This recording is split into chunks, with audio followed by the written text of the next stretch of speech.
आज की सबसे बड़ी खबर की। अरुणाचल प्रदेश के तवांग में चीन और भारतीय सैनिकों के बीच हुए टकराव का मामला मोदी सरकार के गले की फांस बन गया है। विपक्ष संसद में भी लगातार इस मुद्दे पर चर्चा की मांग करता रहा है, लेकिन मोदी सरकार ने चर्चा नहीं की, बल्कि संसद के शीतकालीन सत्र को वक्त से पहले ही समाप्त कर दिया। लेकिन कांग्रेस इस मुद्दे पर मोदी सरकार को छोड़ने की मूड में नहीं है। आज कांग्रेस महासचिव जयराम रमेश ने इसे लेकर बड़ा खुलासा किया है। तो क्या कहा है जयराम रमेश ने, देखते हैं ये रिपोर्ट। आज भारत रत्न और पूर्व पीएम अटल बिहारी वाजपेयी की 98वीं जयंती है। इस मौके पर पीएम मोदी, राष्ट्रपति द्रौपदी मुर्मू सहित तमाम नेताओं ने सदैव अटल पर जाकर उनको श्रद्धांजलि दी। वहीं कांग्रेस ने भी वाजपेयी को आज याद किया। कांग्रेस नेता जयराम रमेश ने अपने एक ट्वीट में तवांग मुद्दे को उठाकर मोदी सरकार पर निशाना साधा। दरअसल संसद के शीतकालीन सत्र के दौरान अरुणाचल के तवांग में भारतीय और चीनी सैनिकों के बीच हुए टकराव पर कांग्रेस ने सदन में चर्चा की मांग की थी, जबकि रक्षा मंत्री राजनाथ सिंह ने दोनों सदनों को 3-3 मिनट में इसका जवाब दिया था। मगर विपक्ष का कहना है कि वो इस पर चर्चा कराना चाहती है। इसी मामले को लेकर जयराम रमेश ने बीजेपी को आज आड़े हाथों लिया है। जयराम रमेश ने ट्वीट में लिखा कि आज अटल बिहारी वाजपेयी की जयंती है। वो पहले कार्यकाल के दौरान सांसद थे जब उन्होंने नेहरू के एक खत पर साइन किए थे। इस खत में चीनी हमले पर चर्चा के लिए निर्धारित समय से पहले संसद बुलाने का अनुरोध किया गया था। उन्होंने आगे कहा कि नेहरू मान गए थे, अब सांसद चीनी घुसपैठ पर चर्चा तक नहीं करा सकते। कांग्रेस नेता 1962 के भारत चीन तनाव के बारे में बात कर रहे थे जब जवाहरलाल नेहरू देश के पीएम थे। तब अटल बिहारी वाजपेयी की मांग पर नेहरू चर्चा के लिए तैयार हो गए थे। आपको बता दें कि तवांग में 9 दिसंबर को भारतीय सैनिकों और चीन सैनिकों के बीच टकराव हुआ था, जिसमें भारतीय सैनिकों को चोटें भी आई थी। लेकिन इस बार संसद में इस मुद्दे पर चर्चा तक नहीं हुई, जबकि विपक्ष ने सरकार पर आरोप लगाया था कि सरकार चीन को लेकर सच छिपा रही है। चीन को लेकर कांग्रेस के नए वार पर बीजेपी नेताओं ने खामोशी की चादर ओढ़ ली है, तो वहीं कांग्रेस अब पहले से ज्यादा आक्रामक नजर आ रही है। आक्रामक तो राहुल गांधी भी नजर आ रहे हैं। शनिवार को लाल किले से राहुल गांधी की चुनौती ने 2024 की जंग को जनता बनाम बीजेपी बना दिया है। वहीं अब यूपी में राहुल गांधी की भारत जोड़ो यात्रा के लिए खास रणनीति बनाई गई है। राहुल गांधी अब तक 9 राज्यों में 3000 किलोमीटर का सफर तय कर चुके हैं। 7 सितंबर को कन्याकुमारी से शुरू हुई यात्रा शनिवार को दिल्ली पहुंची थी।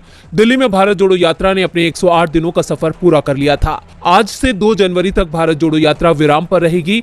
3 जनवरी को राहुल गांधी की भारत जोड़ो यात्रा यूपी में प्रवेश करेगी। यूपी में यात्रा को लेकर खास इंतजाम किए गए हैं। यात्रा में हर जिले के पार्टी कार्यकर्ता शामिल होंगे। सभी प्रांतीय अध्यक्षों समेत जिला और शहर कमेटियों को जिम्मेदारियां बांटी गई हैं। भारत जोड़ो यात्रा दिल्ली से यूपी की सीमा में प्रवेश करेगी। गौतम बुद्ध नगर, गाजियाबाद, बड़ौद और बागपत होते हुए पानीपत जाएगी। यात्रा 3 जनवरी से 7 जनवरी तक यूपी की सीमा में रहेगी। कांग्रेस के प्रदेश अध्यक्ष बृजलाल खाबरी ने कहा कि बीजेपी की केंद्र और राज्य की सरकार जन विरोधी आर्थिक नीतियां लागू कर रही है। इससे सबसे ज्यादा नुकसान कर्मचारियों को हो रहा है, क्योंकि उनकी सेवा शर्तें इस तरह की बनाई जा रही हैं जिसमें वो बंधुआ मजदूर बनकर रह जाएंगे। भारत जोड़ो यात्रा के माध्यम से कांग्रेस वर्तमान की मोदी सरकार की जन विरोधी आर्थिक नीतियों को जन जन तक पहुंचाना चाहती है। यूपी में राहुल की यात्रा 4 जिलों से होकर गुजरेगी, लेकिन प्रदेश कांग्रेस कमेटी ने इसमें हर जिले का प्रतिनिधित्व रखने का फैसला किया है। पार्टी की योजना के मुताबिक पश्चिमी यूपी के जिलों से भारत जोड़ो यात्रा में भारी संख्या में लोग शामिल होंगे और बाकी जिलों से सक्रिय कार्यकर्ता यात्रा में शामिल होंगे। जिला और शहर कमेटियों को कहा गया है कि वो यात्रा में शामिल होने के इच्छुक लोगों का पंजीकरण कराने में न सिर्फ मदद करें, बल्कि उन्हें भाग लेने के लिए प्रेरित भी करें। किस जिले से कितने लोग आए, इसका रिकॉर्ड भी रखा जाएगा, ताकि शामिल होने वाले लोगों से बाद में भी संपर्क किया जा सके। 9 दिन के ब्रेक के बाद राहुल गांधी 3 जनवरी को यूपी में एंट्री लेने वाले हैं, जिसको लेकर योगी सरकार में खलबली मच गई है। खलबली तो सीएम अशोक गहलोत ने भी मचा रखी है। अब गहलोत ने राम और सीता को लेकर बड़ा बयान दिया है। गहलोत की माने तो सीता को राम से बीजेपी ने जुदा किया है। राजस्थान में भारत जोड़ो यात्रा का असर अब दिखने लगा है। कांग्रेस खुलकर बीजेपी पर निशाना साध रही है। बीजेपी की पिच पर ही उसे घेर रही है। राजस्थान में साल भर के अंदर ही विधानसभा के चुनाव हैं और चुनाव से पहले कांग्रेस बीजेपी से उसके मुद्दे छीनने में जुटी है। राजस्थान के सीएम अशोक गहलोत बीजेपी पर जमकर निशाना साध रहे हैं। गहलोत ने बीजेपी पर आरोप लगाते हुए कहा कि देश में डर का माहौल बना दिया है। बीजेपी अब धीरे धीरे एक्सपोज हो रही है। चुनाव जीतने के लिए बीजेपी ने सीता और राम को भी बांट दिया। राहुल गांधी ने कहा कि बीजेपी और आरएसएस वाले सिर्फ जय श्री राम ही क्यों बोलते हैं, वो जय सिया राम क्यों नहीं बोलते। सीता माता का सम्मान पूरा देश करता है, इन लोगों ने सीता और राम को भी बांट दिया। गहलोत ने कहा कि बीजेपी के लोग जय श्री राम बोल के लोगों में गुस्सा पैदा करते हैं, डर पैदा करते हैं। कांग्रेस पार्टी और राहुल गांधी की लड़ाई इसी डर से है, गुस्से से है। वो कहते हैं डरो मत, गुस्सा मत करो, प्रेम भाईचारा और मोहब्बत करो, आपस में सद्भावना रखो। ये मैं समझता हूँ गांधी जी का जो सिद्धांत था उस पर राहुल गांधी चल रहे हैं, इसलिए वो भावना प्रकट कर रहे हैं। गहलोत ने कहा कि आज देश में तनाव का माहौल है, लोग जेलों में जा रहे हैं और मैं बार बार कहता हूँ पत्रकार, लेखक और साहित्यकार कितने लोग जेल में बैठे हुए हैं क्योंकि बीजेपी वालों का रास्ता जय श्री राम का है। उन्होंने सीता और राम को बांटा। जैसे ही हमने जय सिया राम बोला तो लोगों ने स्वागत किया। राजस्थान के सीएम अशोक गहलोत के बयान पर बीजेपी के पलटवार पर सबकी नजरें टिकी हैं। नजरें तो अब कांग्रेस नेता नवजोत सिंह सिद्धू की रिहाई पर भी टिकी हैं। सिद्धू को सुप्रीम कोर्ट ने रोड रेज मामले में 1 साल की सजा सुनाई थी। सिद्धू की सजा में अभी 5 महीने का वक्त बाकी है, लेकिन जेल में उनसे मिलने वालों की लाइन लग गई है, जो संकेत दे रही है कि सिद्धू 5 महीने बाद नहीं बल्कि कुछ दिनों में ही बाहर आने वाले हैं। पंजाब कांग्रेस के पूर्व अध्यक्ष नवजोत सिंह सिद्धू के जेल से बाहर आने का समय तय हो गया है। नवजोत सिंह सिद्धू 26 जनवरी शाम 7 बजे जेल से रिहा किए जाएंगे। सिद्धू को सजा तो 1 साल की मिली थी, लेकिन वो करीब 4 महीने पहले ही जेल से रिहा हो जाएंगे। नवजोत सिंह सिद्धू का नाम उन 50 कैदियों की सूची में रखा गया है जिन्हें 26 जनवरी 2023 को भारत के अमृत महोत्सव के दौरान रिहा किया जाएगा। सिद्धू की रिहाई को मंजूरी भी मिल चुकी है। रिहाई की खबर लगते ही पंजाब कांग्रेस में भी हलचल तेज हो गई है।